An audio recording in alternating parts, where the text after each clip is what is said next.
আমরা এখন একটু সাধন বিষয় নিয়ে আলাপ করব।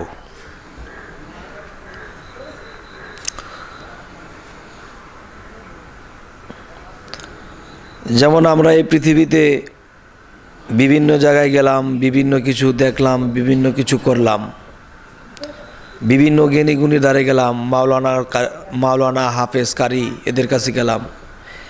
এরা সর্বসময় আমাদেরকে নামাজের তাগিদ দিল, কিন্তু কোরআনে যে আল্লাহ সাধনার কথা বলেছেন সে সাধনার তাগিদ দিল না। তাই দেখি একজন প্রশ্নের মধ্যে বললেন যে কোন সাধনে আমাদের চিরমুক্তি হবে, সেই সাধনগুলা কি কি এবং কোনটা করলে কি হয়, এবং কোনটা করলে কি হয়।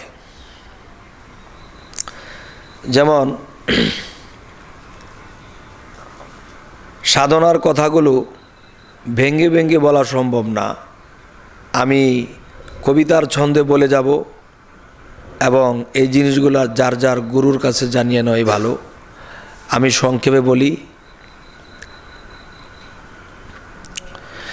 প্রাণারাম অভ্যাস করো সাধন পথে মন আমার, রেচক পুরক কুম্ভকেতে লুপ্ত করো কাম্বিকার, পরের স্বরচক্র শোন নিঘুমেতে করো ধ্যান, দম সমর্থে করো সাধন গুহ্যমূলে মোলাদার, সেই পদ্ধতি কুণ্ডলিনী ভোজঙ্গল সেই রূপিণী, 3.5 পেজ দিয়া তিনি দৃষ্টি রাখছেন সহস্রবার, ঊর্ধ্বশ্বাসে চলেন মোর বীজ মন্ত্র করি রোপণ, ছাড়াইয়া লও ধরা সাধন দেখবে মজা চমৎকার, ডাকিনী যোগিনী নিয়া আছেন মা সুখে ঘুমাইয়া, ঊর্ধ্বশ্বাসে লও জাগাইয়া রুদ্ধ রাখছে ব্রক্ষদ্বার, চলরে জাহবীর কোলে সবাধিষ্ঠানে সরদলে, জম্প দিয়ে পর্গে জলে যদি মন জানে সাঁতার, স্নিগ্ধ জলে শুদ্ধ হইয়া জলের উপর আসন নিয়া মণিপুরে যাও চলিয়া থাকবে না অন্ধকার, একটি ফুলের পাখি 10টা যদি হইতে পারো নিষ্ঠা খাইবে বেশমার,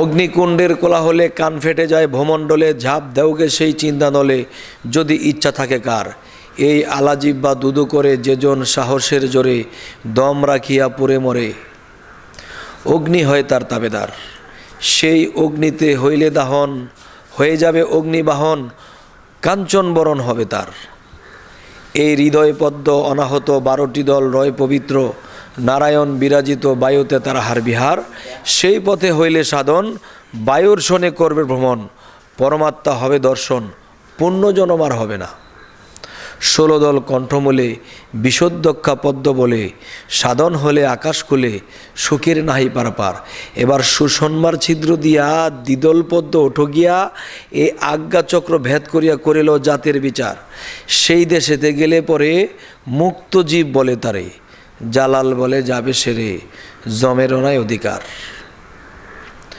শরীয়তে বলতেছে আজরাইল যেদিন আসবে সেই দিন 1 সেকেন্ড সময় দিবে না। আর আমি বলবো যারা সাধনা করে, সাধনা করতে করতে নিজের পরমাত্মাকে আয়ত্তদিন করছে, নিজের জীবাত্মাকে আয়ত্তদিন করছে, তখন আজরাইলও যদি তার কাছে আসে তখন আয়সা দেখে সে পরমের বন্ধু হয়ে বসে আছে, আর যে পরমের বন্ধু হইল সে আল্লাহর বন্ধু হয়ে বসে আছে। আল্লাহর বন্ধু যদি বলে পরে আসো, আমার এখন বেদাল আছে কাজ সাইরে লই, 6 মাস পরে আসো, আল্লাহর ওলি যদি একবার বলে তাহলে আজরাইলও মানে। আর আল্লাহ বলছে আমার বন্ধুদের সাথে কখনো বেয়াদবি করো না, তাহলে আল্লাহর বন্ধুর সাথে যদি কেউ বেয়াদবি করে আজরাইলকেও আল্লাহ ছাড়বে না, এই কথা কোরআনে প্রমাণ। আরও একটি নবীর বেলায় যদি যাই, আরও একজন নবীর বেলায় যদি যাই, তাহলে একজন আজরাইল যখন নবীর কাছে গিয়ে বলতেছে যে আপনার সময় শেষ হয়ে গেছে, আপনার মৃত্যু এখনই, তখন যখন এই কথা বলছে তখন সেই নবীজি রাগান্বিত হইয়া আজরাইলকে একটা চর মারছিল, 1 থাপ্পড় দিয়েছিল, তখন আজরাইলের এই সাইডটা ব্যথায় জর্জরিত।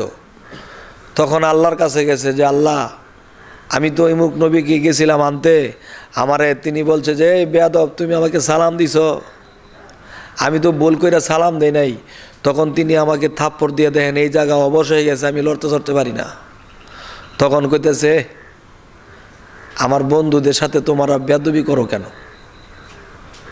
আচ্ছা, বন্ধু যদি আসতে না চায় তাহলে একটা ভেড়া দিয়ে দিলাম, ভেড়ার লম্বা বেশি না, যাও এই ভেড়াটা নিয়ে যাও।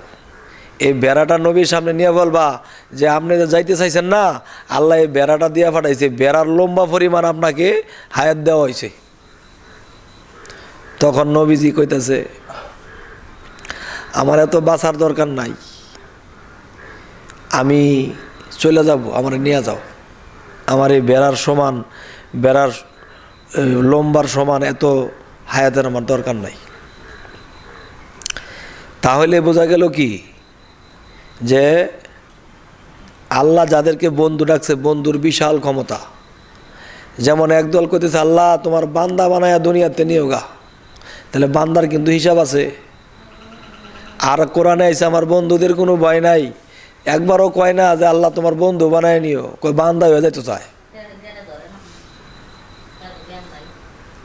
আর এরা হইছে অবুঝ, কইতেছে আল্লাহ নমাজ পড়তাছি, রোজা করতেছি, আল্লাহ তুমি বেহেশতটা দিও, দোজো করতে বাঁচাইও। একবারও কইল না আল্লাহ তোমারে চাই। এই জন্য রাবেয়া বরসির জীবনে পাওয়া যায়, রাবেয়া বরসি হাতে কইরা একটা আগুনের লোটকা লইয়া দৌড় দিছে।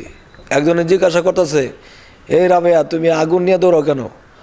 কয় আমি আগুন নিয়ে দৌড়াইতেছি যে যদি দোজকটা পাই আর যদি জান্নাতটা পাই ফুরাই দেব। কেন? যে দুইটার একটাও যদি না থাকে তাহলে মানুষ আল্লাহর প্রেম করবো, আল্লাহর সাথে মিশতে চাইবো, আল্লাহকে ভালোবাসবো। এই দুইটা আছে দেখে না আল্লাহর বাদ দিয়ে অনেক দুইটার ভিজে লাগছে। দোজকেতে বাসো আর জান্নাতের চায়, আল্লাহর একদিনও চায় না। এই দুইটা যদি না থাকে তাহলে আল্লাহরই চাইব। তাহলে রাবেয়া বলছে কম দুঃখে আগুন লয়ে ছুটছে। তাহলে এই ব্যাককলের দল এই সমাজে এই তাহে খালি বেহেশত চায়, আল্লাহরে চায় না। এইগিনি মরলে যে কি হইব?